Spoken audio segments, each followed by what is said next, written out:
தினம் தினம் வித்தியாசமான மனிதர்கள், விசித்திரமான குடிகாரர்கள். தாயையும் தந்தையும் இழந்து அக்காவினுடைய அரவணைப்பில் வாழும் 25 வயது இளைஞர்.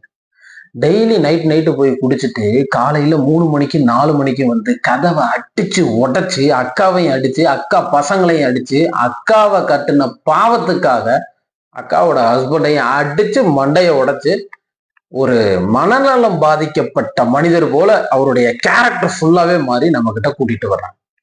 நம்மளுடைய ஃபாலோ அப் எல்லாத்தையும் சொல்லி இப்ப ஒரு வாரமா சரியாகி வந்துகிட்டு இருக்காங்க. இவர் 25 வயதில் மதுவுக்கு அடிமையானதற்கு யார் காரணம்? யாருங்க காரணம்? அவரை உட்கார வச்சு அவருடைய கதையை சொல்ல சொல்லி நம்ம கேட்டோம்னா அவருக்கு எந்த விதமான கஷ்டமுமே இல்லை. காரணம் என்னன்னா, அவரை சுத்தி சுத்தி இருக்காங்கல்ல புள்ளிங்கோ குரூப் தான் காரணம்.